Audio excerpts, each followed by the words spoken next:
kò tí ì láwọn èèyàn gidi kan tó bá ṣiṣẹ́ pọ̀. We are not here to condemn anybody. Èmi ò condemn ẹ̀ torí nǹkan tó gbé kalẹ̀ yẹn very very very nice, ṣùgbọ́n ohun tó wá ń ṣẹlẹ̀ tá à ń gbọ́ tó ṣẹlẹ̀ these days is getting so alarming. Torí a ò wá fi gan ẹnikẹ́ni ní báyìí, ẹlòmíì ọfà ti bà á nínú iṣẹ́ yìí, ẹlòmíì ọfà ti bà á nínú iṣẹ́ yìí tó yẹ pé tẹ̀kẹ̀rẹ̀ kò mọ bó ṣe lè control rẹ̀ tó bá ti lè rí obìnrin báyìí láì fẹ́ parí síbẹ̀ nìyẹn. ẹni tí under skirt báyìí ó tán nìyẹn, ó tó control rẹ̀ ó ti lọ, ó ti commit. irú nǹkan bẹ́ẹ̀ yẹn you have to come out. lóòótọ́ wọn ò lè carry out ẹni iṣẹ́ kankan tí ò bá sí permission tiẹ̀, fine, ṣùgbọ́n ìgbà míì wà tó yẹ pé kí at least wà láwọn èèyàn tó táwọn èèyàn lọ́wọ́ tó yẹ pé ìgbà míì tó bá tẹ̀ bẹ́ẹ̀ ṣe kan tó bá kù díẹ̀ káàtó you say no sir, báyìí ni sir, báyìí ni sir. mo sọ mẹ́sẹ̀jì yẹn ní last year, mo dẹ̀ tún sọ ní bóyá oṣù tó kọjá yìí, bẹ́ẹ̀ ni àṣírí àwọn kan yóò tún tú sí o. mo sọ ní gbogbo ọdún tó kọjá, ṣùgbọ́n lọ́wọ́lọ́wọ́ báyìí ohun tí mo rí ní agbára gan, tí ìjì bá afẹ́fẹ́ lẹ́ńrí ẹ̀ tí ìríjì tí mo sọ yìí o. And Ọlọ́run bá mi sọ̀rọ̀ lórí Amẹ́ríkà, pàápàá jùlọ ààrẹ orílẹ̀-èdè ibẹ̀. mo sọ̀rọ̀ yẹn fún àwọn èèyàn mi kan tó wà lamẹ́ríkà, mo sọ fún wọn ní tàbí jẹrin pé please, mo dẹ̀ máa sọ̀rọ̀ yẹn náà lórí bíbá yìí pé kí wọ́n sọ fáwọn èèyàn wọn gbogbo pé ká dá prayer partner sílẹ̀ ká máa fi pray fún wọn. mo rí ìjì kan ń bọ̀ ní orílẹ̀-èdè náà, mo dẹ̀ rí pé ìjì yìí dé, mo dẹ̀ rí pé àwọn èèyàn ń kó ẹrù wọn dẹ̀ sá jáde. àwọn míì tó jẹ́ Nàìjíríà sá padà sí Nàìjíríà, àwọn míì tí ó lè padà wá sílé wọ́n lọ sí neighboring country gbogbo torí ìjì yẹn pọ̀ gan. mo rí pé ara everybody ò balẹ̀ mọ́. mo rí àgbà ìránṣẹ́ Ọlọ́run kan àti ọ̀dọ́ ìránṣẹ́ Ọlọ́run kan tí wọ́n lókìkí, bẹ́ẹ̀ ni o, Olúwa ní ká gbàdúrà fún wọn. àgbà ìránṣẹ́ Ọlọ́run kan àti ọ̀dọ́ ìránṣẹ́ Ọlọ́run kan tí wọ́n ní òkìkí, bẹ́ẹ̀ ni mo rí pé wọ́n fi dà wọn lélẹ̀. pọ́lísì kan, wọ́n gbé pọ́lísì kan dìde ní orílẹ̀-èdè yìí tó dẹ̀ máa ṣe lòdì gidi gan sí ìjọ rẹ̀, ṣùgbọ́n purposely ó máa mi ìjọ Ọlọ́run gan. àwọn èèyàn máa ní bóyá wọ́n ń bà wọ́n jẹ́ ni, èyí ṣe ìbàjẹ́ ènìyàn yóò tú gidi gan tí ò ní ṣe é bò. ayé àṣírí àwọn ikọ̀ àti ìríjú kan yóò tú gan tí ò ní ṣe é bò, and a ó dẹ̀ ti àwọn ìjọ kan pa. àwọn ohun tá à ń gbọ́, àwọn ohun tí èèyàn ń rí, ó máa ń ní í ṣe, ó dẹ̀ máa ń nípa nínú ìgbésí ayé àwọ̀ ẹ̀dá èèyàn. ó máa ń bọ́ sínú ọpọlọ Ọlọ́run láti ṣiṣẹ́, tó túmọ̀ sí pé ohun tá a bá rí, ohun tá a bá gbọ́, ohun tá a ń wò, ó ní iṣẹ́ tó ń ṣe nínú ayé ẹ̀dá. béèyàn bá gbọ́ orin míì, á jẹ́ orin àdúrà. kódà ẹlòmíì ò lè gbàdúrà, ṣùgbọ́n tó bá ń kọ àwọn orin àdúrà tàbí tó ń gbọ́ àwọn orin àdúrà, ó lè ti bẹ̀rí ìdáhùn tó ń béèrè fún. òun ló mú Kálà ní Nightingale ṣe kinní kan, orin wọn tí wọ́n pè ní Agbára Kọ́, ó ní àwọn ọ̀rọ̀ ìjìnlẹ̀ kan nínú, eléyìí tó jẹ́ pé bó ṣe jẹ́ pé ó ṣòro fún ọ̀pọ̀lọpọ̀ láti gbàdúrà, ó ṣòro fẹ́lòmíì láti sọ ohun tó dáa sínú ayé ara ẹ̀. orin yẹn gan bẹ́ẹ̀ bá ń kọ, máńgẹ́lì tó ń kọjá ó lè tibẹ̀ wá ṣẹ sínú ayé yìí. mi máa ń gbọ́ nínú mọ́tò, lórí ìrìn, ibikíbi tí n bá wà ni mo ti ń gbọ́ orin náà. ẹ gbìyànjú láti lọ gbọ́ orin Àlàní Nightingale, gbogbo social media handle wọn Àlàní Nightingale lẹ́ẹ̀tẹ̀. ẹ subscribe, ẹ like, ẹ comment, ẹ dẹ̀ share ẹ. ẹ ṣeun. mo kí gbogbo ẹ̀yin èèyàn wa, gbogbo ẹ̀yin tẹ́ ń wò wá o lágbàáyé. ó tójọ́ méjì mẹ́ta kan ọ̀dẹ̀ òdùnbí, Tóbi Fásùgbà ló kọ mi. Bẹ́mbẹ́yẹ́kẹ́ lẹ̀ ń pè mí, lónìí ẹ tún wò lóní Bẹ́mbẹ́yẹ́kẹ́. mo rántí lọ́dún tó kọjá nígbà tí Prophet T.O. Abraham ń sọ̀rọ̀ nípa àwọn nǹkan kan tí wọ́n sì ń fi ọ̀rọ̀ àmọ̀ràn náà síta fún Àgbàlá Gabriel tí gbogbo èèyàn mọ̀ sí orúkọ wọn gangan jẹ́ Àmúsàn. ṣùgbọ́n wọ́n ní ọ̀rọ̀ ń bọ̀rọ̀ bọ̀ ní ọ̀rọ̀ tó wà nílẹ̀ yìí báyìí, ó ti ń di èyí tó sapá kan jà mọ́. mo láǹfààní láti ṣàfihàn Prophet T.O. Abraham tí wọ́n wà pẹ̀lú mi lójú òpó wa ń bí lásìkò yìí. mo kí yín sà, ẹ kú dédé àsìkò yìí. ẹ ṣé gan olóòtú, lórúkọ Jésù àdúrà wa gbà o. gbogbo ojú tó ń gbọ́ wa káàkiri àti gbogbo ojú tó ń wò wá, etí tó sì ń gbọ́ wa káàkiri àgbáńlá ayé, mo gbàdúrà ògo Ọlọ́run agbára rẹ̀ wà láàyè rẹ̀ kò ní dágbére fún ẹnì kankan. Àmín. God bless you all, sir. Àmín. Ẹ ṣeun púpọ̀ sà. Mo rántí nígbà tẹ́ sọ ọ̀rọ̀ Àgbàlá Gabriel ní àwọn àsìkò kan lórí ìkànnì yìí, bó tiẹ̀ jẹ́ pé ara wọn míì tó yìn yín láwo, àwọn kan sì ní ìlú gángan lọ̀rọ̀ yẹn lọ́dọ̀ tàwọn, bó bá kọ wájú sẹ́nìkan ẹ̀yìn ló kọ sáwọn ń tàwọn. Ṣùgbọ́n ọ̀rọ̀ yẹn ti wá dójú ọ̀gbagadì báyìí, kò dẹ̀ sí bá a ṣe máa sọ̀rọ̀ nípa Àgbàlá Gabriel tá à ní mẹ́nuba àwọn ìránṣẹ́ Ọlọ́run tẹ́yìn náà jẹ́ ọ̀kan nínú wọn. Ọ̀rọ̀ tó délẹ̀ ìgbà tẹ́yìn gbọ́ tẹ́ ẹ rí, kí ló ń wá sí yín lọ́kàn?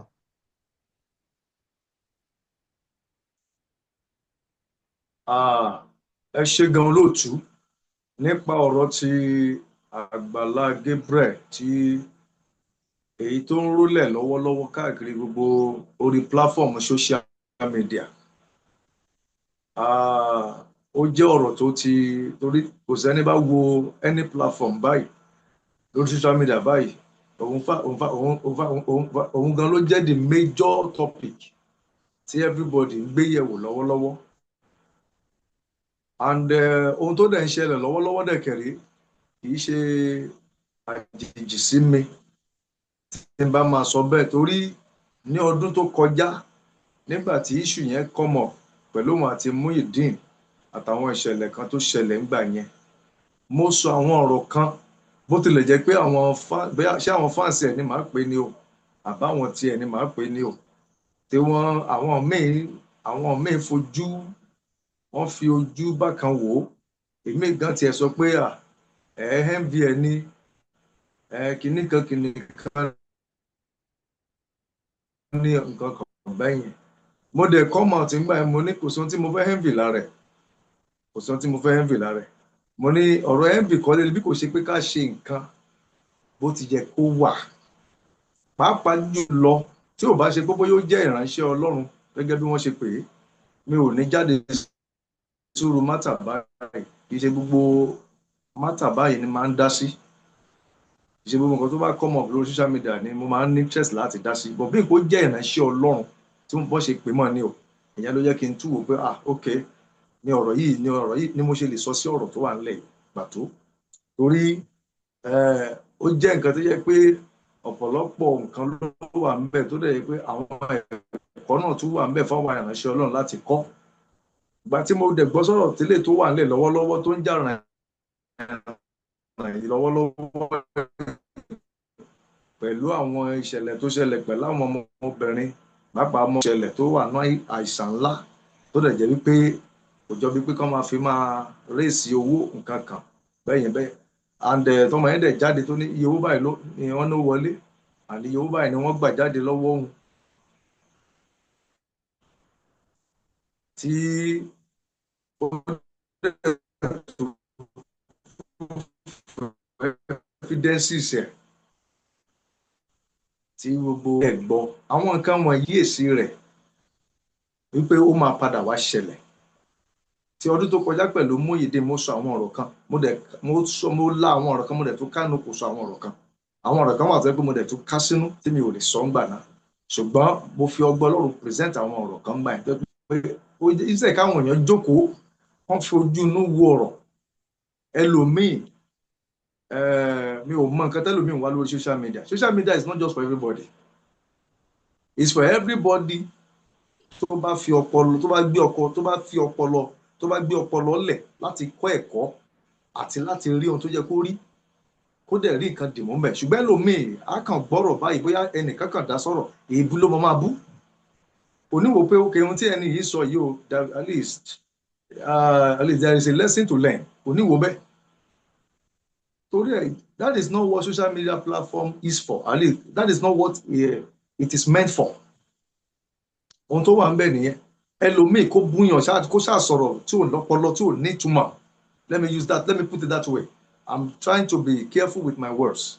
Mi ò fẹ́ lo derogatory word mi báyìí tó rẹ̀ kó má ní pé máa yẹn kàn sọ̀rọ̀ anyhow, no, I'm trying to be careful torí báwọn míì ṣe máa ń sọ̀rọ̀ nìyẹn lórí social media which is not supposed to be.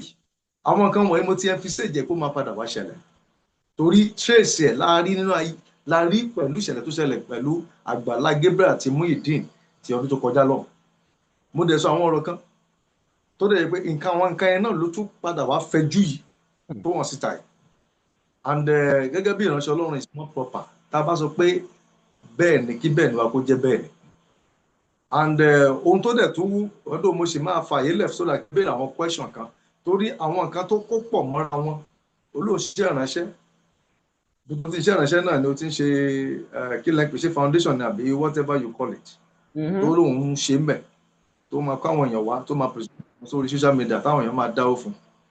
If you want to really go into NGO and be registered with government kó dẹ̀ ní ọ́fíìsì fún separately outside the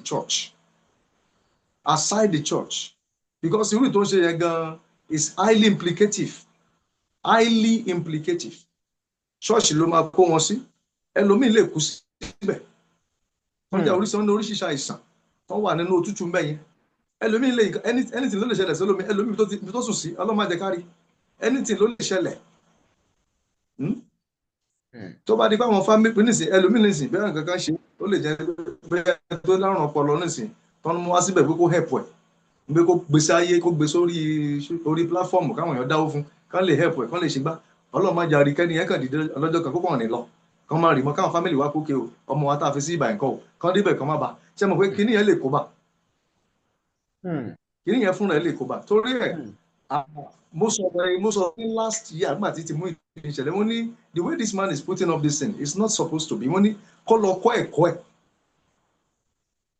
kó dìdí lọ kọ́ ẹ̀kọ́ ẹ̀ iṣẹ́ ìránṣẹ́ tí mo gbà mi ò ṣe roadside pastor I went to seminaries upon seminaries yes I batch certificates for it and aside that mo tún ṣe túlẹ̀ fún àìmọye ọdún lábẹ́ àwọn bàbá torí in terms of wealth of experiences adúpẹ́ lọ́wọ́ Ọlọ́run fún yẹn and èèyàn gbọ́dọ̀ ní ẹ̀kọ́ tó ń ṣe mi ò fẹ́ máa sọ pé bóyá ó jọ ọmọdé pé kìíní yẹn ń gbé kò sọmọdé nu kìíní lóòótọ́ ó lè jọ ọmọdé whatever but ó nílò láti kọ́ àwọn ẹ̀kọ́ kan which I mentioned last year nígbà tí ọ̀rọ̀ ti Muyideen tó come up tí ọ̀rọ̀ ti Muyideen tó come up tá a bá wo bẹ̀ yẹn he still needs to work on himself very well because bóyá ń ṣe lọ yìí ohun tó rọra ṣe òkè ní ìsìgbà tí mo wo issue tọmọ yẹn ọmọbìnrin tó sọ̀rọ̀ ṣé kéjì àbí whatever mi rántí orúkọ yẹn dá tí ó gbé mátà yìí síta tó rí lè fẹ́ ju mátà yìí síta gangan tó sọ̀rọ̀ ìgbà tí mo wo lady yẹn níbi tó tán tẹ sí ọmọ yẹn ò lè dìde ọwọ́ kẹsẹ̀ kan ti lọ ó dẹ̀ sọ nǹkan tó ń ṣe òun fine thank God pé Ọlọ́run lò ẹ́ ó gbé ọmọ yẹn sórí platform àwọn èèyàn dẹ̀ dáwó fọ́mọ yẹn almost 8 million and at the same time ìwọ náà pẹ̀lú àwọn tó ń bẹ̀ ṣiṣẹ́ àwọn ọmọ yẹn tó ń parọ́ àwọn tó ń ṣiṣẹ́ ọmọ ni wọ́n wá pé ọ̀gá sọ pé olúwa mi sọ pé ẹ máa gbogbo àwọn táàmù sí burúkú yẹn o nígbà olúwa mi sọ pé iye báyìí kan fi ilẹ̀ fún owó epo wọn 850,000 ìgbé ẹ fẹ́ gbọ́mọ lọ sí ìgbé hospital àbí nǹkan kan ìgbé olúwa mi nìkan gba iye báyìí o wọ́n fún àwọn fẹ́ travel olúwa mi nìkan gba owó iye báyìí o wípé àwọn fẹ́ dáná fáwọn tó máa dáná fún every Sunday o olúwa mi nìkan gba kinní kan owó epo ẹni tí ó ń kú lọ káti ẹ̀ kọ́kọ́ dólà ẹ̀mí ẹ̀ ná fine orí platform ẹni wọ́n lò lóòótọ́ fine rántí pé lóòótọ́ gbé platform yẹn lẹ̀ ṣùgbọ́n wọ́n kọ́ ló fún lówó yẹn àwọn èèyàn ló dáwó jọ bọ́lọ̀ bá tiẹ̀ wá ràn ẹ́ lọ́wọ́ tó ṣàmì sí platform tó build tó dẹ̀ gbé àwọn èèyàn dìde tó ti ná àwọn èèyàn dáadáa nínú platform yẹn tó dẹ̀ gbé they are there supporting your vision don't abuse that opportunity it's an opportunity it's a privilege tẹ́lómi ń wá tí ó dẹ̀ rí and being that ipò tó pèrè ní pastor yẹn bí ipò tó pèrè ní pastor yẹn ó jẹ́ kí àwọn èèyàn kó ṣe kí ni o kọ́kàn wọn rọ̀ mọ́ gan pé yes he is a man of God pé a lè trust ẹ̀ kò ní gbówó lọ a lè trust ẹ̀ ohun tá a bá ṣe fẹ́ anybody tó bá gbé wá lóòótọ́ ló máa kàn wọ́n lọ́wọ́ but in this case mo sọ̀rọ̀ yẹn last year nígbà yẹn and ọ̀rọ̀ yẹn dẹ̀ lọ́wọ́ padà wá ṣe yìí in this case nísìnyí ẹwọn nǹkan tó ṣẹlẹ̀ nísìnyí tó fẹ́ gbogbo nǹkan tó yẹ kó fẹ́ sísà tó bá mọ̀ pé ókè kò sí NGO ló fẹ́ máa ṣe àbí whatever tó pé fine there will be ways to máa rí owó. Òun mo ṣe ní you need education. You need to implement some policies. As a matter of fact, ìjọba wa ṣẹlẹ̀ ìjọba wa gan lórílẹ̀-èdè àwọn nǹkan tí ẹ kàn ṣe ó kù díẹ̀ káàtó. Torí nǹkan tó ṣe tó wà lọ sí bẹ́ẹ̀ lábúrọ̀dù wọ́n máa gbé wọ́n máa gbé gbogbo tó ń sọ̀rọ̀ tó ń justify rẹ̀ ní ọ̀rọ̀ olótẹ̀sọ́ láìpẹ́ tó mú gbọ́ ọ̀rọ̀ tó ń sọ pé kìnìkan tọ́nà ti ọmọdé pátápátá ló ń ṣe má dẹ̀ jẹ́ kó ọmọdé ṣe é dé bẹ́ẹ̀ má jẹ́ kó ọmọdé kó ṣe é dé bẹ́ẹ̀ yẹn. Bọ́lá bá fún ẹ lórí ọ̀fẹ́ kan ìṣòro ọ̀fẹ́ yẹn ṣe jàre. Ẹ má bínú níbi tẹ́ dé yìí ó máa jẹ́ ń béèrè àwọn ìbéèrè kan sà. Now lóòótọ́ Àgbàlá Gabriel wọ́n gba owó lọ́wọ́ àǹtí Kejì tí wọ́n wá fún ìtọ́jú táwọn èèyàn ti dá bí 8 million naira fún. Àgbàlá Gabriel wọn ò parọ́ pé àwọn ò gbowó lọ́wọ́ wọn. Now owó tí wọ́n sì gbà wọ́n wá ṣàlàyé ẹ̀ pé nínú àánú lèèyàn tún ti ń ṣe àánú kéèyàn lè máa rí àánú gbà. Lóòótọ́ ara wọn ò yá o ṣùgbọ́n wọ́n ní tán bá dáná fún wọ́n ní inú owó tán kó sílẹ̀ láti dáná fún àwọn tí wọ́n jẹ́ less privilege àbí ọ̀nà ṣe ń pè àwọn tí ò ní àwọn tẹ́bí ń pa tán máa ń dáná fún Sunday pé irú owó yẹn àgbọ́ àwọn kan ní àgbọ́ àwọn kan tún sọ wípé owó ti táyà mọ́tò pẹ̀lú epo eléyìí tí wọ́n tún gbà náà pé ṣé ẹ máa wò pé kí iṣẹ́ ìrere yẹn náà àbí ṣẹ́ṣẹ́ ìrere lápè pé kó lè máa tẹ̀síwájú pò náà ni ó jẹ́ gbogbo àwọn owó tán gbà yìí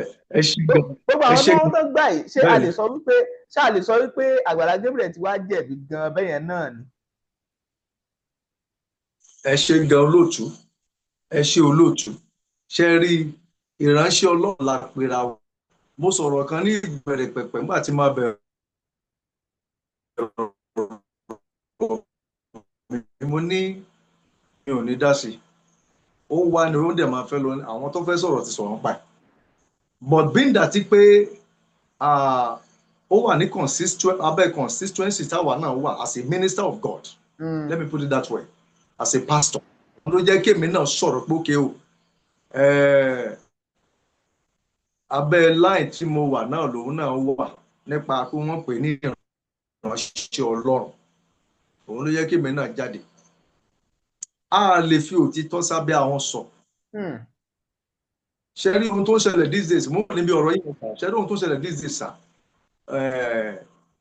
ó fẹ́ máa mú mi nígbà mi lọ́pọ̀ ìgbà tí má pè lámi ní pásítọ̀ tí má wà ta pẹ̀lú àwọn èèyàn ló máa mọ̀ pé ìránṣẹ́ Ọlọ́run lẹ́ni pásítọ̀ lẹ́ni wòlíì lẹ́ni bẹ́ẹ̀ bí mo bá ṣe sọ̀rọ̀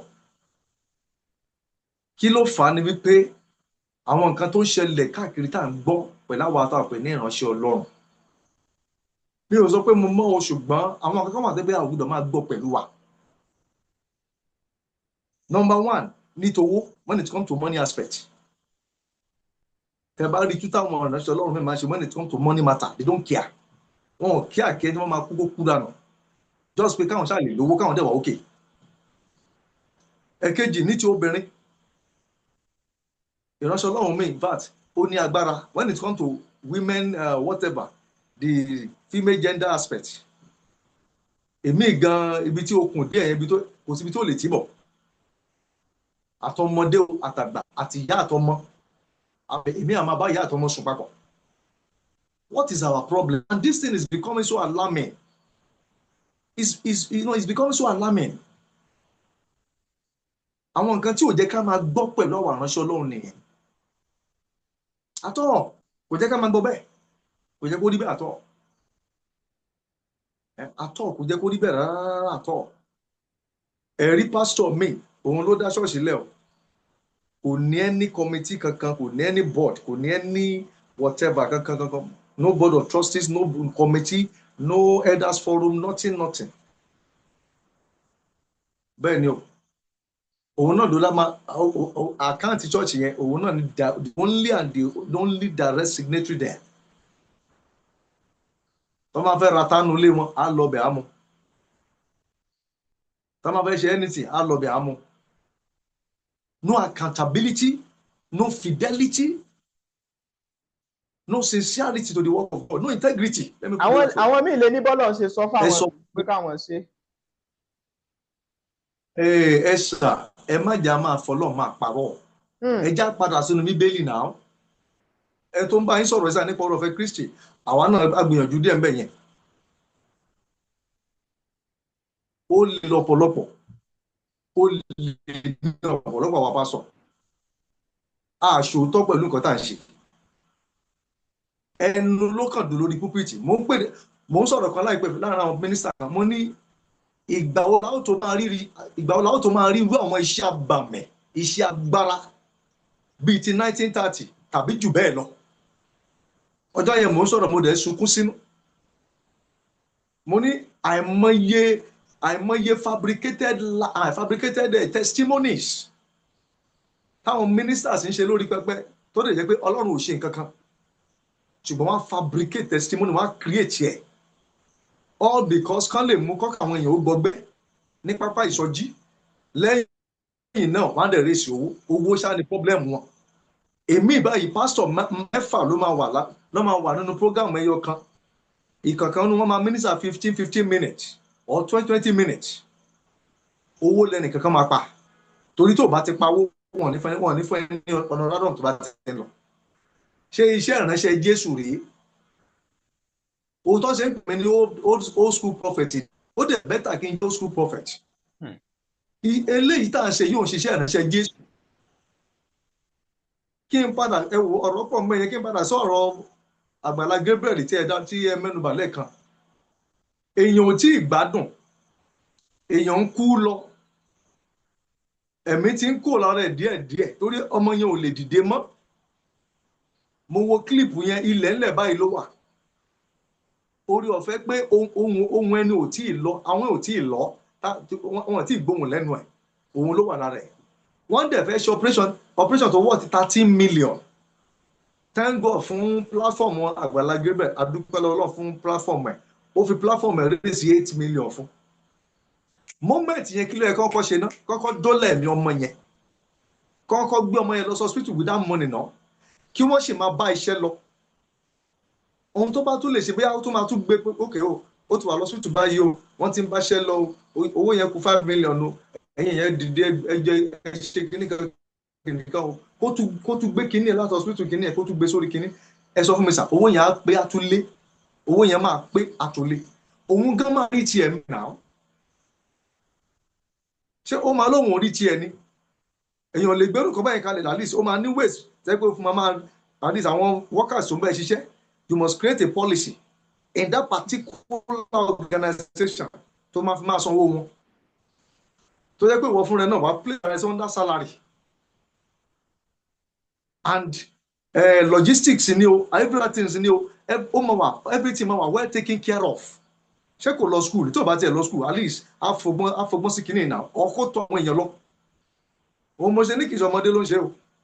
Tábà lọ́mọdé èyí ọmọdé ló ń ṣe. At all when it comes to that aspect. Bó tiẹ̀ jẹ́ pé torí ẹ̀ jẹ́ policy simplification.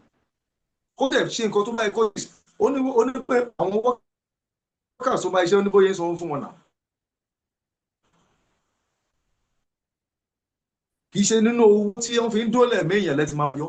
Tẹ bá dẹ̀ máa ṣe irú ẹ̀ at least ẹ̀ ti jọ sọ pẹ̀lú àwọn ìpín o, màá bá yín rèsì nǹkan bí o percentage báyìí ní o. Ẹ̀yin ẹ̀ ti jọ sọ, ẹ̀ ti jọ mọ̀.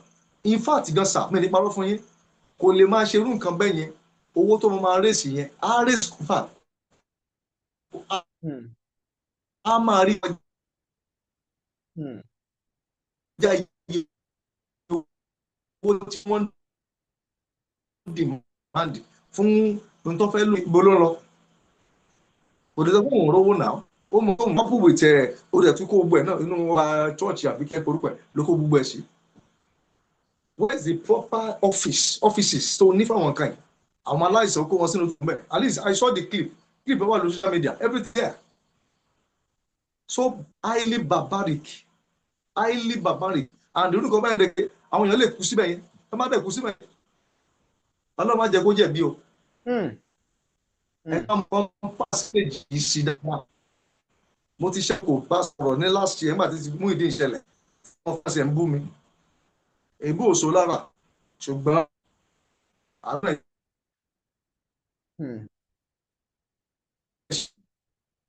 ṣe mi ò kéré sí nǹkan tó ń bá lọ yìí èèyàn bá àánú wá ní ẹ ti ẹ̀ kọ́kọ́ dólẹ̀ mi ọmọ yìí nítorí ẹ mọ̀ she is dying ẹ ti ẹ̀ dùn iná.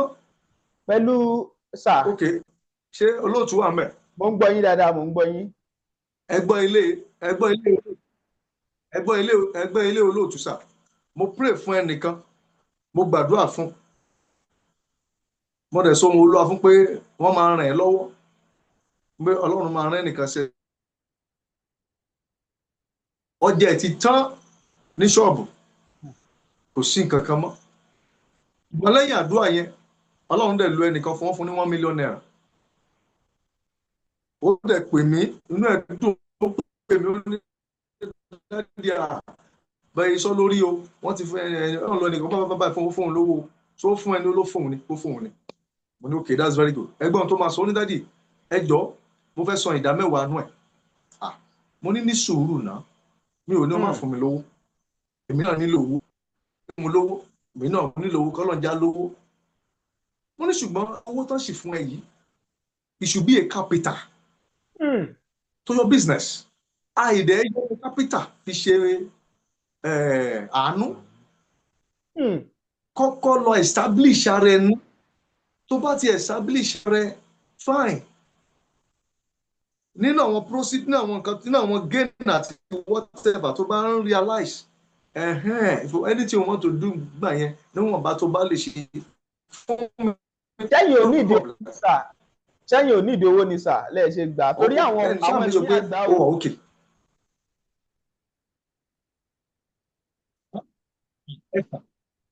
ẹ̀sà á dára fún yín bí mo ṣe wà yìí èèyàn fún mílíọ̀nù náírà fún mo ṣe wà yìí pírójẹ́tì wà ńlẹ̀ ẹ̀wọ̀n á ní pé ká bàjẹ́ ẹ̀sà mílíọ̀nù ní ká bàjẹ́ ok ẹ̀ṣẹ̀ ti rí ìṣẹ́ pé ó lọ gba owó lóòrùn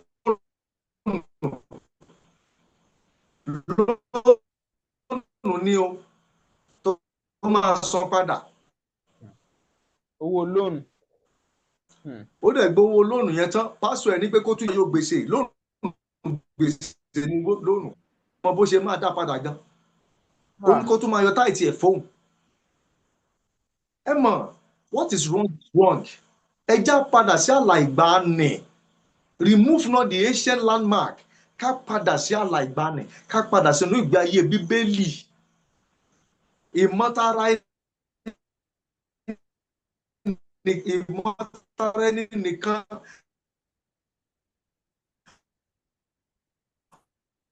òun ni ìgbé ayé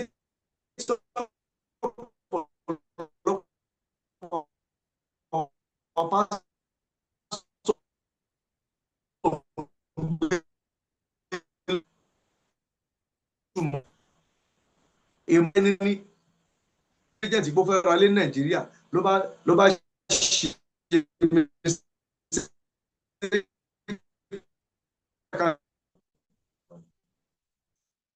ẹ tẹ̀síwájú sà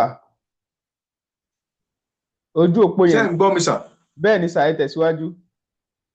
mo ní òkè mo fẹ́ mọ ẹni tó send owó. ẹ tẹ̀síwájú.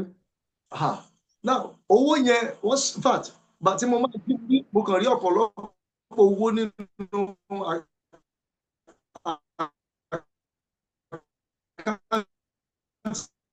àkáǹtì yín alert mo kàn rí mbẹ̀ millions of money má jẹ́ sáré yọ àkáǹtì mi ló send owó yẹn sí ní ẹ má jẹ́ sáré send owó yẹn kí n má sáré yọ nú ẹ̀ send sáwọn tó wà láka tó wà ní sáìtì fún iṣẹ́ tí wọ́n ṣe adẹ̀ kó ṣọ́ọ̀ṣì lọ́wọ́ àkọ́ branch wa kan bì kan táà kọ́ ṣọ́ọ̀ṣì lọ́wọ́ tọ́lẹ̀ tí ń pè mí fẹ́lẹ̀ nígbà ni wọ́n ṣáà lọ gba àwọn kinní ẹ̀ ní àwọn ẹ̀mẹ́ mo ní ẹ má wọ́rí pé àá fún wọn lówó ẹ̀ bá tí mo wá ròyìn máa ní òkè mo fẹ́ dúró díẹ̀ kí n mẹni tó send nígbà tó dẹ̀ máa yá ní bá rí mẹ́sẹ̀jì kẹtẹ́ nípa tẹ̀ nípa sọ́rí o àwọn ṣe mistake ni o pé ẹni tó ní àkáǹtì kó má bínú o ó ní ẹni báyìí táwọn fẹ́ send owó sí ṣùgbọ́n figure account number yẹn fẹ́ jọra ipa àwọn mísì figure kan nọ́mbà kan sí méjì ní nǹkan tó ṣẹlẹ̀ ń gbé kẹ́ni yẹn bá lè kó àpò àwọn ẹjọ́ àwọn bá forward account kan gbé kí kẹ́ni yẹn pé wọ́n kẹ́ni yẹn pé àwọn òṣòro kan lè forward owó ikú òlélẹ̀ owó kékeré o. And the next thing mo dẹ̀ ra pé nìyẹn mo ní ok mo ní mẹ́sẹ̀gì iṣẹ́ yìí lẹ ṣe báwo ní bẹ́ẹ̀ ni sà ó lè jẹ́ má bínú bá ló ṣẹlẹ̀ mo ní ẹ má wọrí wọ́n láwọn fẹ́ fowó àwọn fẹ́ ra lé ni àwọn dẹ̀ fẹ́ fún agent wọn ní Nàìjíríà bí ẹni abroad ló wà níbi káwọn lè sọ kíní kan mo ní ẹ má wọrí ẹ send the number ẹni yẹn sí mi kí n bẹ́ẹ̀ ni ẹ sọ̀rọ̀ àtàkànt number mo dẹ̀ forward sẹ́ni yẹn forward ẹ̀ padà sẹ́ni yẹn bàtà ẹni yẹn rí ó pè ní ẹni yẹn ní òun ti rò pé kò sí Ọlọ́run mọ́ Nàìjíríà pé mo dẹ̀ dáwọ́ yẹn padà mo ní àwọn ìránṣẹ́ Ọlọ́run tòótọ́ bẹ́ẹ̀ sì wà a lè má pọ̀ o ṣùgbọ́n a wà Nàìjíríà.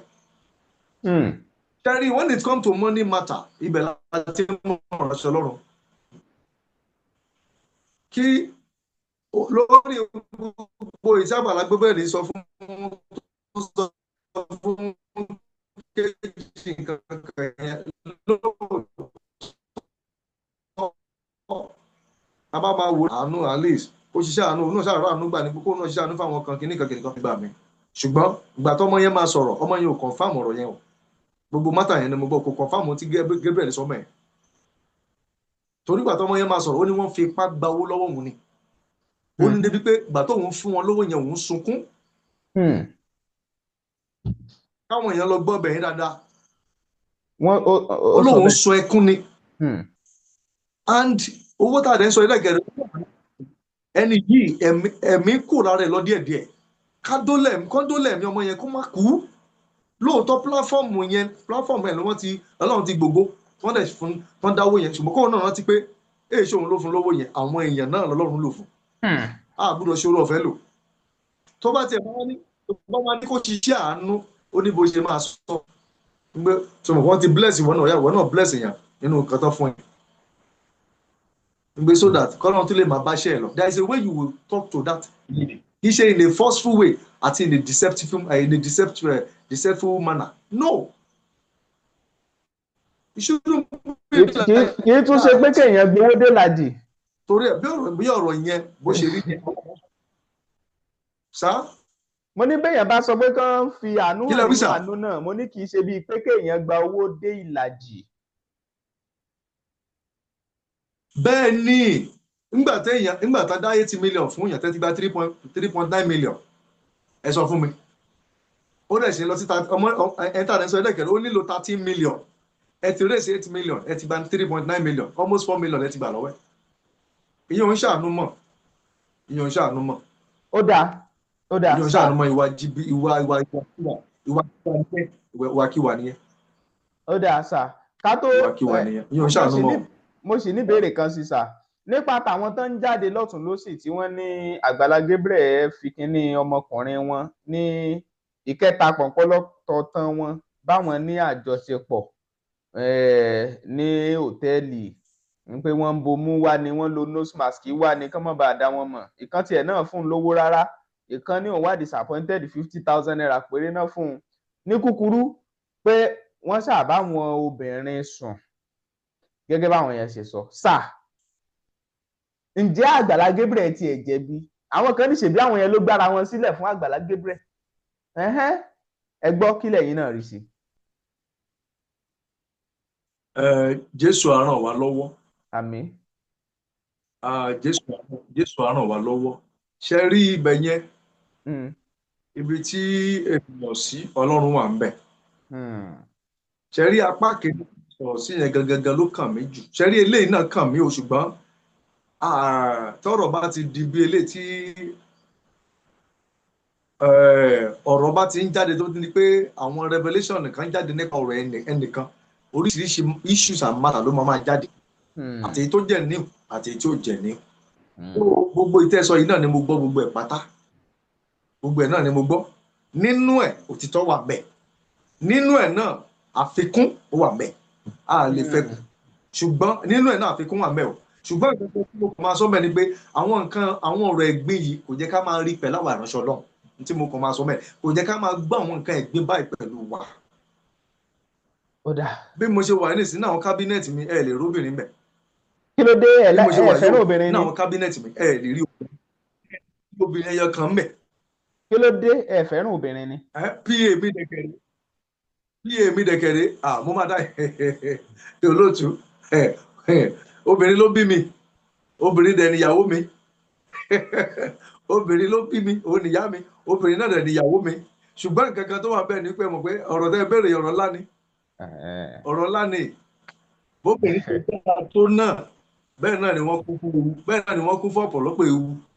Torí ẹ̀ gẹ́gẹ́ bí ìránṣẹ́ Ọlọ́run ó láti fi ọgbọ́n Ọlọ́run tó bẹ̀yẹn, àìjẹ́ bẹ́ẹ̀ ohun tí ò jẹ́ kó ṣẹlẹ̀ á ṣẹlẹ̀. Ok, bí mo ṣe wà nísìnyí tí máa fẹ́ dáhùn ẹ̀ lóhùn ní counseling nínú ọ́fíìsì mi, PA mi mo máa ní protocol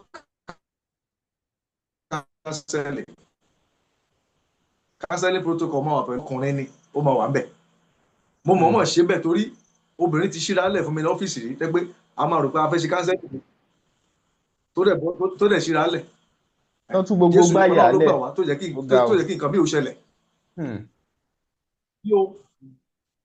Ọgbọ́n la fi páàṣì ẹ̀, at least látà fi páàṣì ẹ̀ bọ́ta pé kó ṣàtẹ̀ kó rẹ̀ bọ́ta. Bó dẹ̀ ṣe lọ báyìí àtìgbà yẹn mo ti ní yá bóyá má ní counseling protocol sínú ọ́fíìsì. Wọ́n tó bá fẹ́ rí mi tó bá sọ pé kó bọ́ta láíláí kò lè bọ́ta o, sọ tó bá máa sọ ni, tó bá ti lè sọ lójú ẹ̀ gbàgbé ẹ̀ máa lọ. Ogun yẹn ò tí ì jẹ́. Oríṣiríṣi là ń rí these days. Orí tí mo sọ yẹn nísìnyí ó ti kó bá ọ̀pọ̀lọpọ̀ pásọ̀, àìmọye pásítọ̀ mi ó ti kó bá ọ̀pọ̀lọpọ̀. Tó túmọ̀ sí pé Ọlọ́run má jà dìdàkudà. Àmín. Tó túmọ̀ sí pé gbogbo àwọn àlàyé tẹ́ ti ń sọ bọ̀ látàárọ̀ báyìí, bí èèyàn kan bá ní àwọn ìwà àrékérekè àti àwọn ìwà bẹ́yẹn lọ́wọ́, a lè sọ wípé gbájú ẹ̀ nírú ìránṣẹ́ Ọlọ́run bẹ́ẹ̀, àbí?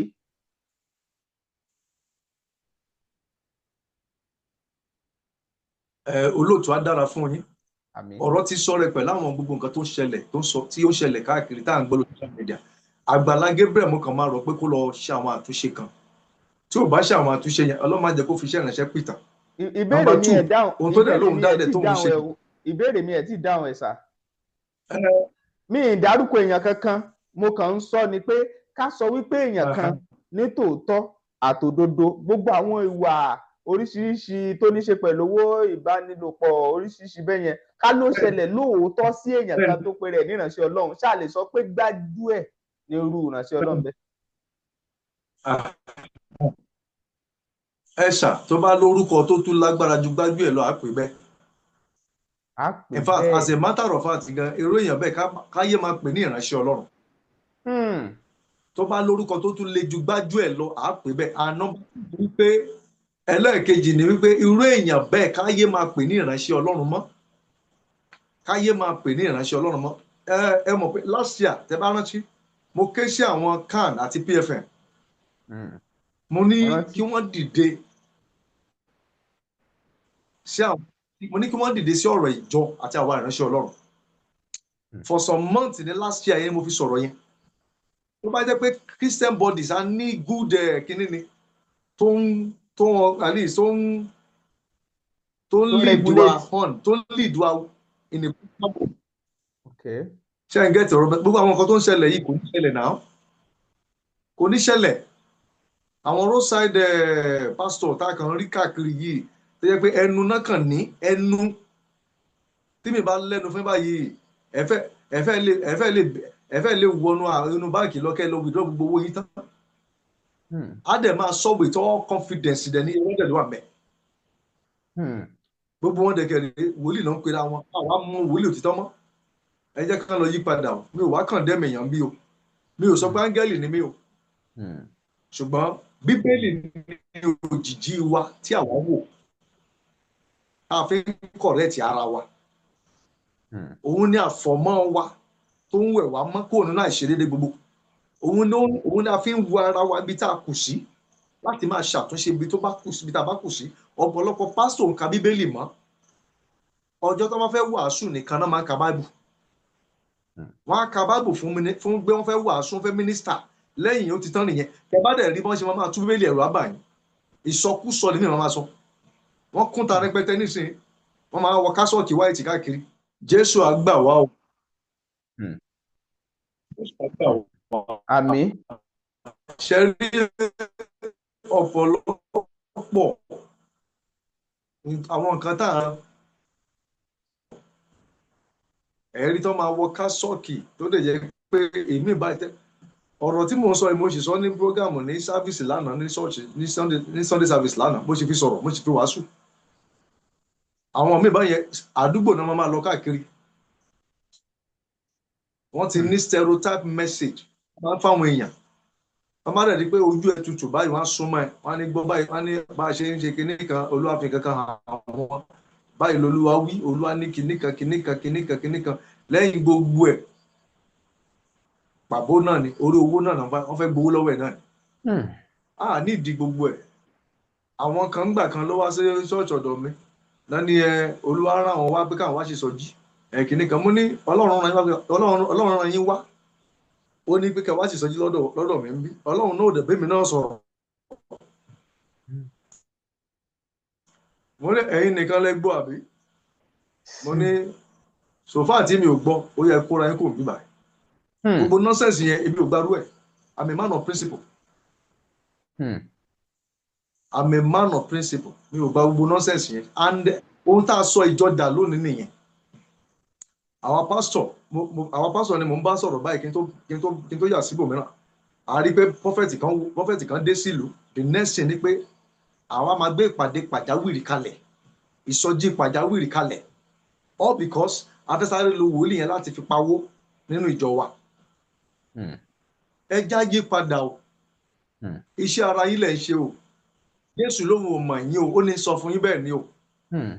Ó ní máa tẹ̀ mọ́ gbogbo ìránṣẹ́ Ọlọ́run létí ní àkókò yìí pé ọ̀pọ̀lọpọ̀ ikọ̀ àti ìríjú ìta òde ìta ni wọ́n wà, ó lóhun ò mọ̀ ọ̀pọ̀lọpọ̀. Bẹ́ẹ̀ ni o. Ó ní kẹ́ yí padà, iṣẹ́ ọ̀pọ̀lọpọ̀ ń jóná lójú ẹ̀mí wọn. Torí náà mo bẹ̀ gbogbo èèyàn, gbogbo ikọ̀ àti ìríjú Olúwa tó ń gbọ́ ọ̀rọ̀ yìí, ẹ já yí padà. Má wo ẹnikẹ́ni ṣe ìgbàgbọ́, má wo ẹnikẹ́ni sáré, máa tó bólúwa ṣe ràn ẹ́ lọ́wọ́ bó ṣe ń darí ẹ̀. Ẹlòmíràn máa ní bóyá máa tún sọ̀rọ̀ yóò nílò owó. Bí mo ṣe wà mo sọ lẹ́ẹ̀kan mo ní bẹ́yẹn fún 100 million mo ṣe wà yìí. Project wà nílẹ̀ tí mo máa dà lé lórí. Iṣẹ́ Olúwa dẹ̀ ni. I need money. Ṣùgbọ́n mi wà nídìí torí ẹ̀ pé mo nílò owó kí wọ́n sọ lámì dìdàkudà. No. Irú ẹni tá a sọ lẹ́ẹ̀kan yẹn èèyàn ń kú lọ. Oníkó tó máa ṣiṣẹ́ àánú lóòótọ́ ó bá rẹ̀ èso owó. Owó gan ò tí ì pé gan, kò ì débì kankan. Ẹ ti gba áàfù nú ẹ̀. 850 owó epo fẹ́ ra táyà nínú owó olówó. 850,000 ẹgbàá ń bẹ̀ ẹ fi ra táyà ẹ fi ra kinní kan epo ẹ fi kinní kan ra táyà ẹ fi kinní kan ṣe àánú nínú owó olówó. Wọ́n sì bá rẹ̀ tí ò tí ì pé. Wọ́n tún gbowó pé àwọn búrókì 600,000.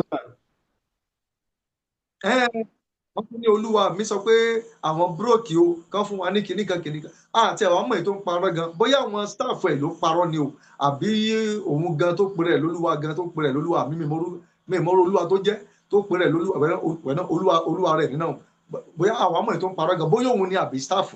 Mo dẹ̀ bèrè kan ní last year mo ní àwọn tó ń ba iṣẹ́ yẹn mo ní kó ṣọ́ra fún wọn.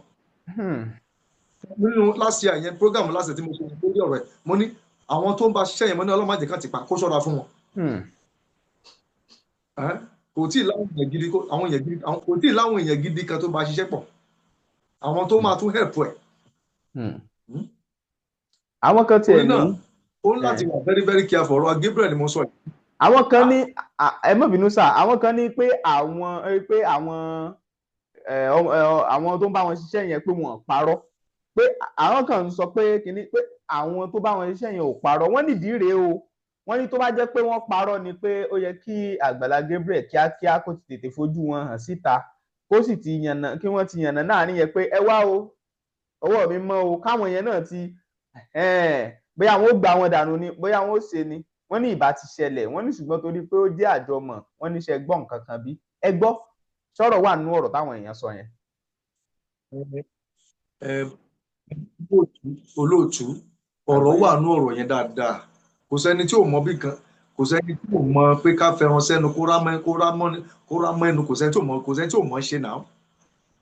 Ọ̀rọ̀ wà nínú ọ̀rọ̀ tí wọ́n sọ yẹn, ṣùgbọ́n nǹkan tó wà ń bẹ̀ ni wípé tí mo fi sọ bẹ́ẹ̀ ni pé sometimes wà tó o bá wá àwọn èèyàn gidi bá ṣiṣẹ́ pọ̀, ṣé ẹ mọ̀ pé gbà mí ọmọọṣẹ́ máa ń correct ọ̀gá ṣá. Dáadáa láìmọye gbà. Ó máa ń ṣẹlẹ̀ bẹ́ẹ̀. Mo ní at least ní church ọ̀dọ̀ nígbà mo ní church admin kan tó jẹ́ my church administrator gangan fúnra ẹ̀. Ìgbà mi báyìí pé a fẹ́ ṣe nǹkan kan máa ní báyìí á dẹ̀ ní ẹsẹ̀ máa ẹ jẹ́ ká tún wò báyìí. Ẹ mọ̀ wisely á dẹ̀ fi ọgbọ́n Ọlọ́run ṣe kí ni o fi open eyes mi sáwọn kankan tí ojú mi ò ṣí sí. Màá dẹ̀ ní okay màá dẹ̀ ní okay o mi ò dẹ̀ wo from that perspective, okay let's consider that point. That's all. In his own case mi ò rò pé láwọn èèyàn tó ṣe kíní bẹ́ẹ̀. Ẹ mọ̀ they are of the same kíní kọ́nà kó ṣàánú ni torí ẹ̀ I wouldn't condemn him. We are not here to condemn anybody.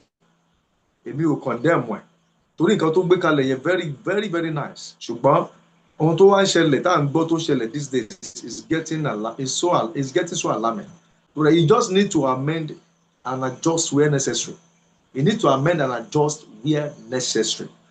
Ó jẹ́ pastor lèmi ṣe jáde tí o bá ṣe pastor I won't come out. Ó dà ẹ ṣe ọ̀pọ̀lọpọ̀ ti sọ sọ̀rọ̀ yẹn I don't need to put my comment, I don't need to contribute. Ó dà ṣùgbọ́n kó ṣàtúnṣe níbi tó bá kàn.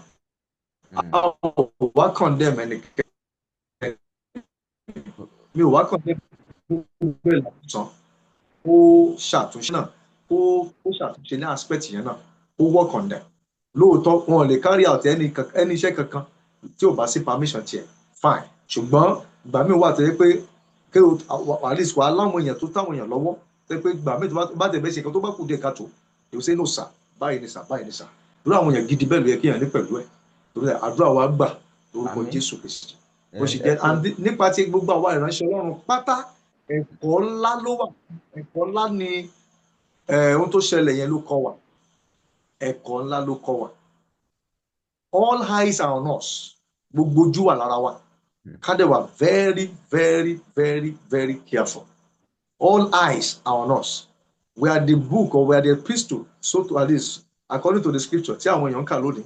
Torí náà àwọn nǹkan tá a bá ṣe ká kíyèsára. Gbogbo ohun tá a bá ṣe ká kíyèsára. Àwọn ìwà ìdọ̀tí tí ò jẹ́ ká máa gbọ́ pẹ̀lú wa ẹ má jẹ́ ká máa wù. Pásọ̀ bọ́mọ ọjọ́ sùn ẹ má jẹ́ á máa gbọ́.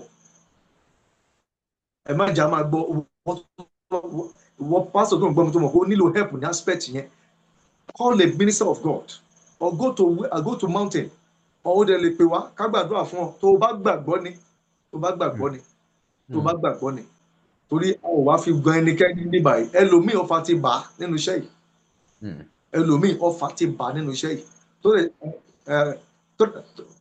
Tó yẹ pé tẹ̀kẹ̀rẹ̀ kò mọ bó ṣe lè control rẹ̀ tó bá ti lè rí obìnrin báyìí láì fẹ́ parí síbẹ̀ nìyẹn. Ẹni tí under skirt báyìí ó tán nìyẹn. Ó tó control rẹ̀ ó ti lọ ó ti commit. Irú nǹkan bẹ́ẹ̀ yẹn you have to come out. Pé àwọn alẹ́ súnmọ́ àwọn tó bá lè gbàdúrà pẹ̀lú ẹ̀. You can reach out to me, we pray together and Jésù adé ìgbàkóso. You can also go to the mountain and talk to the Lord. Aláìsàn ní ọ̀pọ̀ ẹni tó ń wò yàn sàn ní ọ̀pọ̀ gbàǹgbà mìíràn ẹni tó ń dá sáwọ́ àwọn aláìsàn òun náà fún rẹ̀ ní ọ̀pọ̀ gbà òun náà nílò ìwòsàn. Bẹ́ẹ̀ni. Ó nílò ìdásí ẹnìkan fún ayé tòun náà nítorí gbogbo àwọn àránṣẹ́ Ọlọ́run ọ̀rọ̀ dọ̀tí báyìí ká máa gbọ́ pé pásọ̀ wà ní sẹ́ẹ̀lì pásọ̀ wà ní ọgbà ẹ̀wọ̀n gbogbo àwọn kí ló bá débẹ̀ kí ló gbé débẹ̀ àwọn ìwà ìdọ̀tí dẹ̀ la máa ń gbọ́ tó ń ṣẹlẹ̀ pásọ̀ fi mọ́tò nídìí èèyàn ó ṣètò kó fẹ́ gun mọ́tò wọ́n ti gbé mọ́tò wá fún mi tí mo ní ṣọlá ló ní ó gbé fún mi tó bá ti jẹ́ Olúwa mo máa gbà á tó bá yẹ kó Olúwa ló ní kó gbé fún mi tó ọdẹ wà látọkàn ẹ fine màá dẹ̀ ní talẹ́lẹ́rìí ẹ màá gbà á mo nílò ẹ̀ ṣùgbọ́n kò wá ń jẹ́ pé by fire by force o mo gbúdọ̀ ṣe kinní kan wá máa fi prophecy máa gba mọ́tò kí gbogbo ìránṣẹ́ Ọlọ́run kan jókòó kan wo kan check kan examine ara wọn ọ̀pọ̀lọpọ̀ ti tán nígbà tó wà láyé ọ̀pọ̀lọpọ̀ kò sí wà láyé Ọlọ́run mọ́ nínú ayé ẹ̀ ọ̀pọ̀lọpọ̀ Ọlọ́run ti filẹ̀ lọ korofo ẹnìkan ló wà agbárí nìkan ló lò agbárí nìkan ló lò kò sí ìmísí kankan mọ́ ẹja padà Olúwa ló rán mi sí yín o alóore ní bẹ́ẹ̀ ni arán mi sí gbogbo ẹ̀dá ẹni gbogbo ikọ̀ àti ìrújú tó ń gbọ́ mi ní Nàìjíríà Amẹ́ríkà ní UK ní Canada ní everywhere ẹ padà sójú àlà ọ̀pọ̀lọpọ̀ Olúwa ní kò sí ìmísí kò sí wà láyé òun náà yẹ ọ̀pọ̀lọpọ̀ mọ́ agbárí nìkan ló kù kò sóhun Olúwa tó jinlẹ̀ mọ́ ẹja padà Jésù á gbà wá Jésù á ràn wá lọ́wọ́ ọkàn yẹn á balẹ̀ o nítorí náà you are free to call me if you want to call if you want to reach out to me for prayer I'll jọ gbàdúrà and ògo Ọlọ́run àtagbára yóò padà sínú ayé yín the Lord bless you. Àmín. Kẹ́ tó pe nọ́mbà yín kí ẹ sì tó fún ẹ ti fáwọn èèyàn lámọ̀ràn náà mo fẹ́ béèrè nǹkan kankan àwọn èèyàn máa ń sọ pé bẹ́ẹ̀ bá kì í sábà fẹ́ iṣẹ́ tí máa ń dẹnu mọ́ àsọtẹ́lẹ̀ tàbí tó máa ń fi àsọtẹ́lẹ̀ dẹ́rù bà àwọn èèyàn tàbí tí máa ń kanlẹ̀ kókókó pé wòlíì ni mí Olúwa wí báyìí ó dẹ̀ máa rí bẹ́ẹ̀ ní kinní kan ṣùgbọ́n ẹ máa ń fi àwọn àgbékalẹ̀ láti ṣe ojú àwọn èèyàn sí àwọn nǹkan tó yẹ kí wọ́n ní àkíyèsí sí ìyẹn lọ́nà tí wọ́n ní Olúwa bá fi hàn yín sà ǹjọ́ ní àwọn nǹkan tí ó jẹ́ iṣẹ́ láti tún jẹ́ fáwọn èèyàn tí Ọlọ́run fi ràn yín lásìkò yìí. ẹ ṣé gan olóòtú màá sáré sọ̀rọ̀ yẹn díẹ̀ báyìí ṣùgbọ́n kí n tó sọ̀rọ̀ yẹn ẹ gbà mí láàyè kíkan sọ̀rọ̀ kékeré. ẹ tẹ̀síwájú. gbogbo ọ̀rọ̀ yìí wà fún gbogbo ìwòlíì tó ń gbọ́ mi ọ̀rọ̀ yìí wà fún gbogbo wòlíì àti gbogbo ìránṣẹ́ Ọlọ́run tó ń gbọ́ mi lọ́wọ́lọ́wọ́. ṣe rí jẹ́ kọ́lọ́run ó gbé ọ dìde máa ń làkàkà fúnra rẹ nípa agbára rẹ nìkan láti dìde. ibi tí èmi dúró sí nìyí tó o bá sá eré dìde fúnra ẹ o ò ní pẹ́ tán o gbogbo ìránṣẹ́ Ọlọ́run ni mo bá sọ̀rọ̀ yìí o ìtorí ẹlòmíì fẹ́ dìde tipátipá ló ṣe tọwọ́ bọ tó yẹ kó tọwọ́ bọ̀ òun ló lọ lẹ́rí mọ́ àwọn tó jẹ́ kó lẹ́rí mọ́ nínú iṣẹ́ ìránṣẹ́ náà mo lọ bòmíì náà mo lọ ibì kan tó wọnú ẹgbẹ́ awo tó wọnú ẹgbẹ́ oríṣiríṣi. ìyẹn àkọ́kọ́ nìyẹn gbogbo ìránṣẹ́ Ọlọ́run kó ṣọ́ra. Number 2 ẹ̀bùn tá a bá fún ọ gẹ́gẹ́ bí ìránṣẹ́ Ọlọ́run roko mọ́ ẹ̀bùn yẹn má ṣojú ràn sí ẹ̀bùn ẹlẹ́bùn. Number 2 nìyẹn má ṣojú ràn sí ẹ̀bùn ẹlẹ́bùn. bóyá ìpè Ọlọ́run lórí rẹ ni olùkọ́ ni roko mọ́ teaching ministry ẹ kó dẹ̀ bless lives àwọn èèyàn. bóyá evangelist la pè é ajínrere gbìyànjú ẹ̀ ní máa ṣe sọjí jẹ́ kí Ọlọ́run kó darí ẹ̀ ń bẹ̀ kó dẹ̀ fi gbogbo ayé rẹ̀ ṣe. tá a bá dẹ̀ pè é ní pásítọ̀ náà ṣe olùdarí ìjọ Ọlọ́run bó ti yẹ má ṣojú náà kó fẹ́ di wòlíì by force.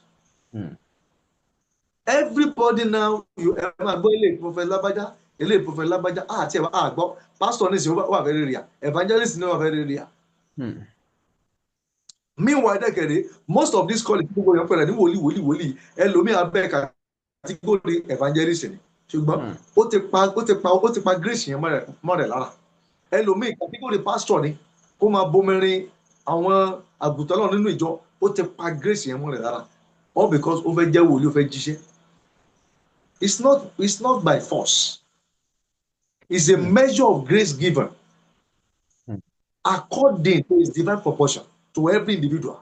Don't force it. You don't need it.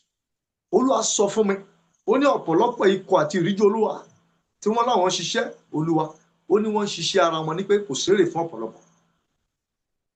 Ìwọ tó bá jẹ́ ní ẹ̀mí wọnú ẹ̀mí kó fi ọkàn rẹ darí ohun tí mo sọ yìí. Olúwa ní sọ fún wọn pé kí wọ́n ṣiṣẹ́ kí wọ́n lè délé sinmi kí wọ́n lè délé gba èrè wọn. Ó ní torí pé kò sí èrè fún ọ̀pọ̀lọpọ̀ wọn ó ní ọ̀pọ̀lọpọ̀ wọn ó lóun ò tiẹ̀ dá ọ̀pọ̀lọpọ̀ wọn mọ̀ ó ní sọ fún wọn kó padà sójú àlà ìgbàanì. Gbogbo èèyàn ẹ gbọ́ mi, má ló fẹ́ dàbí lágbájá, má ló fẹ́ dàbí yé ṣe copycat, má ló fẹ́ dàbí lágbájá, dúró síbi tó lúwa ní odó sí. Ó lè jẹ́ àkókò lágbájá ni ó fi ń tàn nísìnyí, dúró de àkókò tiẹ̀ náà ó tó tàn.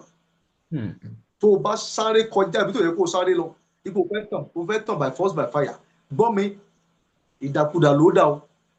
Gbogbo ẹ̀yin ikọ̀ àti ìríjú olúwa tó ń gbọ́ mi káàkiri àgbáláyé, ẹ jẹ́ ká ṣọ́ra lọ́pọ̀lọpọ̀.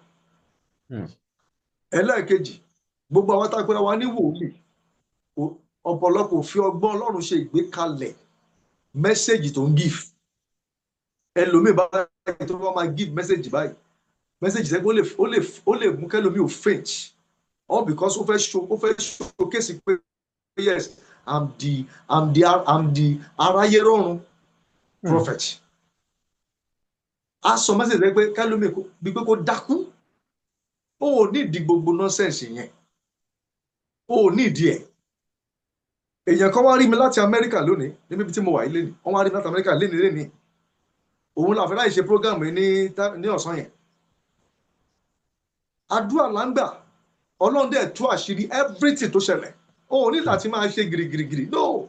Ibi tí ogun ti wá, ẹni tó ṣiṣẹ́ yẹn, everything Ọlọ́run dẹ̀ tú yẹ́bẹ́. Ẹni tẹ́ni yẹn mú dání báyìí, ẹ̀rù bà, ó sáré kúnlẹ̀ ni. Ó ní nígbà tí ó délé, ẹni tó wá láti Amẹ́ríkà nígbà tó pè mí rọ̀lẹ́ yìí, ó nígbà táwọn délé báyìí, ó ní ẹni yẹn olódẹ̀ dó bá ròyìn fún ìyàwó ẹ pé ibi tán mú òun lọ lẹ́ni o, tó ń tẹ̀lé lágbájá lọ pé báyìí ẹni yẹn wá sọ fún mi kàn rẹ́rìn-ín, mo ní kì í ṣe mi Jésù náà ni. Ṣùgbọ́n nǹkan kan tó wà mẹ́rin lé tí máa wá sórí social media pé wíwá kí prophecy, I'm being careful. Tẹ́yìn bá dẹ̀ pè mí tí mi ò mọ̀ rí for the first time, kó o pè mí látà brother bí whatever, máa wà careful àti sáré máa sọ pé kìnní kan torí mi ò mọ wíìsò. Màá kọ́ máa fẹ́ mi wá di pé lálẹ́ lè ná. Àbí màá kọ́ wà careful torí mi ò mọ state health yẹn, mi ò lè máa sọ̀rọ̀ ìpáyà fún ẹ. Kàkà yẹn, I will just smile and tell you pé agbára Jésù ká. Mo lè gbé ọwọ́ bẹ́ẹ̀ ni màá dẹ̀ máa ní Olúwa ní ká gbàdúrà báyìí. Solution yẹn ni màá gbélé ẹ lọ́wọ́, mi ò ní fún ẹ ní nǹkan tó kó máa at least kó má lè sùn mọ́, àwọn gbogbo lójú ẹ. Ọ̀pọ̀lọpọ̀ wòlíì ò ní ẹ̀kọ́ ìgbékalẹ̀ bó ṣe ń gbé mẹ́sẹ̀gì kalẹ̀. Ẹlòmíì ò ní ẹ̀kọ́. And number 2 dẹ̀kẹ̀rẹ̀, ẹlòmíì dẹ̀kẹ̀rẹ̀ ìran ẹ̀ ò clear, ibi tí oore ọ̀fẹ́ ìran ẹ̀ ti dé àbí tí gift yẹn dé, á tún máa gbìyànjú kọjá àlà yẹn. Á sọ̀rọ̀ kọjá bí Ọlọ́run sọ̀rọ̀, á sọ̀rọ̀ kọjá bí tí Ọlọ́run ò ṣe kíní dé. Á fi confuse ayé àwọn èèyàn. Let's be very very careful. Ẹ̀bùn ẹlẹgẹ́ ni ẹ̀rù kò mọ ẹ̀bùn yín bí tí máa sọ̀rọ̀ lé nìyẹn. Báyìí ni Olúwa wí gẹ́gẹ́ bí ohun Olúwa fún gbogbo àgbáyé. Àwa ikọ̀ àti ìríjú mẹ́sẹ̀gì ó jáde sí wa pé ká ṣàtúnṣe níbi tó bá kàn. Olúwa ló mọ̀ ọ̀pọ̀lọpọ̀. Olúwa ní kí ọ̀pọ̀lọpọ̀ kó padà sójú àlá wọn. Number 2, mo sọ mẹ́sẹ̀gì yẹn ní last year, mo dẹ̀ tún sọ ní bóyá oṣù tó kọjá yìí. Bẹ́ẹ̀ ni àṣírí àwọn kan yóò tún tú sí o. And mo dẹ̀ rí pé a ó ti àwọn ìjọ kan. Mo sọ ní last year, mo tún sọ ní last month. Àṣírí àwọn kan yóò tún tú sí. Àwọn èèyàn máa ní bóyá wọ́n ń bà wọ́n jẹ́ ni, èyí ṣe ìbàjẹ́ ènìyàn. Yóò tú gidi gan tí ò ní ṣe é bò. Àyè àṣírí àwọn ikọ̀ àti ìríjú kan yóò tú. Yóò tú gan tí ò ní ṣe é bò. And a ó dẹ̀ ti àwọn ìjọ kan pa. Títí àwọn ìjọ tí mo sọ yóò ti ọwọ́ ìjọba wá. Kí gbogbo èèyàn and number 3, Olúwa sọ fún mi, Olúwa ní pé pọ́lísì kan, wọ́n gbé pọ́lísì kan dìde ní orílẹ̀-èdè yìí tó dẹ̀ máa ṣe lòdì gidi gan sí ìjọ rẹ̀. Ó ní ká gbàdúrà lé lórí o. Wọ́n máa gbé pọ́lísì kan dìde tó máa ṣe lòdì gan sí religious sect generally. Ṣùgbọ́n purposely ó máa mi ìjọ Ọlọ́run gan. Olúwa ní ká gbàdúrà gidi gan. Olúwa ní ká gbàdúrà gidi gan. Ọ̀nà tí ó gbà wá mi ò rí kedere pàtó. Ṣùgbọ́n mo rí pé nǹkan yẹn milẹ̀ yóò mi ìjọ. Bẹ́ẹ̀ ni yóò mi ìjọ gan. Lórúkọ Jésù, Ọlọ́run á dì wá mú. Báyìí ni Olúwa wí. Ẹlẹ́ẹ̀kẹrin tí Olúwa sọ fún mi òye ní ṣe pẹ̀lú mo rí àgbà ìránṣẹ́ Ọlọ́run kan àti ọ̀dọ́ ìránṣẹ́ Ọlọ́run kan tí wọ́n lókìkí bẹ́ẹ̀ ni o Olúwa ní ká gbàdúrà fún wọn àgbà ìránṣẹ́ Ọlọ́run kan àti ọ̀dọ́ ìránṣẹ́ Ọlọ́run kan tí wọ́n ní òkìkí bẹ́ẹ̀ ni mo rí pé wọ́n fi dà wọn lélẹ̀ mi ò sọ jù bẹ́ẹ̀ yẹn lọ mi ò dẹ̀ ní dá orúkọ ṣùgbọ́n nípa ti ọ̀dọ́ yẹn ká gbàdúrà àgbàlagbà ìránṣẹ́ Ọlọ́run yẹn náà ọ̀dọ́ yẹn ká gbàdúrà dáadáa bẹ́ẹ̀ ni o ìyẹn lọ bẹ́ẹ̀ and Ọlọ́run bá mi sọ̀rọ̀ lórí Amẹ́ríkà pàápàá jùlọ ààrẹ orílẹ̀-èdè ibẹ̀ mo sọ̀rọ̀ yẹn fún àwọn èèyàn mi kan tó wà l'Amẹ́ríkà mo sọ fún wọn ní jẹ tàbí jẹrin wípé please mo dẹ̀ máa sọ̀rọ̀ yẹn náà lórí bíbá yìí pé kí wọ́n sọ fáwọn èèyàn ọmọ gbogbo pé ká dá prayer partner sílẹ̀ ká máa fi pray fún wọn pé ká dá prayer partner sílẹ̀ ká máa fi pray fún wọn pé mo rí ìjì kan ń bọ̀ ní orílẹ̀-èdè náà mo dẹ̀ rí pé ìjì yìí dé mo dẹ̀ rí pé àwọn èèyàn ń kó ẹrù wọn wọ́n dẹ̀ sá jáde wọ́n sá kúrò nínú ìlú mo rí pé ìjì yìí le gan mo rí pé wọ́n sá kúrò ní ìlú àwọn míì tó jẹ́ Nàìjíríà sá padà sí Nàìjíríà àwọn míì tí ó lè padà wá sílé wọ́n lọ sí neighboring country gbogbo torí ìjì yẹn pọ̀ gan mo rí pé ara everybody ò balẹ̀ mọ́ Olúwa ní ká gbàdúrà fún ààrẹ orílẹ̀-èdè ibẹ̀ ààrẹ ìyẹn Donald Trump mo sọ ní ọdún náà nígbà tí kó tó wọlé àti nígbà tó wọlé àti ní last year mo sọ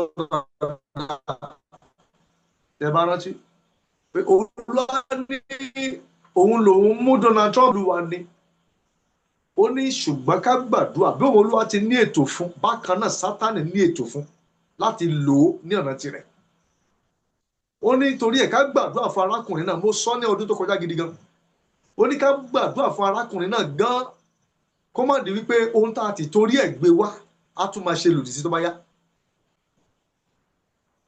ohun tá a ti torí ẹ̀ gbé wá á tún á máa ṣe lòdì sí tó bá tún wá yá bẹ́ẹ̀ ni o torí náà mo rí pé àwọn nǹkan kan yóò dìde látọwọ́ rẹ̀ wá wọ́n dẹ̀ gbé àwọn òfin kankan rẹ̀ ní orílẹ̀-èdè Amẹ́ríkà bẹ́ẹ̀ ni mo dẹ̀ rí pé yóò fara níní àti bẹ́ẹ̀ ni mo fi ní ìjì pé ìjì yẹn mo fi ní pé ìjì yẹn pé mo rí pé ìjì yẹn jà mo rí pé wọ́n máa gbé àwọn pọ́lísì kan wọ́n gbé àwọn òfin kankan rẹ̀ tó yẹ pé yóò dìde gan tó máa ní àwọn èèyàn lára gan mo dẹ̀ rí pé kì í ṣe olè Nàìjíríà nìkan people are pulling out torí ara ọ̀rọ̀ àwọn ènìyàn mo rí pé ara ọ̀rọ̀ àwọn ènìyàn wọ́n ní ká gbàdúrà fún ààrẹ orílẹ̀-èdè náà bẹ́ẹ̀ ni pé àdàmọ̀dì ẹ̀mí kó má gbé wọ̀ láti má ṣe lòdì torí mo rí àwọn nǹkan wọ̀nyí tán dóòtì gan láti gba ìjọba náà mọ́ lọ́wọ́ mo sọ ní gbogbo ọdún tó kọjá ṣùgbọ́n lọ́wọ́lọ́wọ́ báyìí ohun tí mo rí ní agbára gan tí ìjì bá afẹ́fẹ́ lẹ́ńrí ẹ̀ tí ìríjì tí mo sọ yóò ẹlòmíràn ní àrà kí ló tún fẹ́ ṣẹlẹ̀ lẹ́yìn kò tí ì jà tẹ́lẹ̀ ìbá jà yóò milẹ̀ gan bẹ́ẹ̀ ni yóò milẹ̀ gidigidi gan torí náà àwa tí a wà ní Amẹ́ríkà tá a bá fẹ́ if you want to be part of the group no problem you can reach out to me and then tá a bá ti kó létí iye àwọn tá a bá fẹ́ iye nọ́mbà àwọn yẹn tá a bá fẹ́ ṣe kí then adé link ẹ̀ hàn àmì ẹgbẹ́ ni a máa fi ṣe prayer partners and we will be praying for the nation and praying for the main person for the main man of that nation. I'm praying for that part. I'm praying for that nation especially. Wọ́n tí Ọlọ́run bá fi sí lọ́kàn láti join group yẹn, you can let me know. Lórúkọ Jésù ọkàn yẹn á balẹ̀. Àmín. Ẹ ó rí ògo Ọlọ́run. Àmín. And ìyẹn dẹ̀ tún ìyẹn lọ bẹ́ẹ̀. Olúwa ní ká gbàdúrà gidi gan. Olúwa ní ká pray gidi gan lọ́dún yìí. Olúwa ní ká pray gidi gan lọ́dún yìí. Mo sọ ilé nínú ìjọ wa kan mo rí ọ̀pọ̀lọpọ̀ ìṣẹ̀lẹ̀ tó ṣẹlẹ̀ pẹ̀lú àwọn ọ̀dọ́ mo rí ikú ọ̀dọ́ máa wà so rampant gan àwọn ọmọ wa ò ní kú. Àwọn òbí tó ń gbọ́ ọ̀rọ̀ yìí ẹ jẹ́ ká máa pray fáwọn ọmọ wa ká dẹ̀ máa darí wọn ní ọ̀nà Ọlọ́run. Orí ikú ọ̀dọ́ tó pọ̀, mo dẹ̀ rí pé ọ̀pọ̀lọpọ̀ wọn tọwọ́ bọ ohun tí oríṣiríṣi nǹkan tó wá padà wá di nǹkan sí wọn lára. Torí náà lórúkọ Jésù ìṣẹ̀lẹ̀ bí oníṣẹ̀lẹ̀ sí wa, oníṣẹ̀lẹ̀ bí oníṣẹ̀lẹ̀ sí wa. Bákan náà nínú ìrìnàjò tí ẹ̀mí Olúwa fi ìran kan mi, bákan náà mo rí ìjà.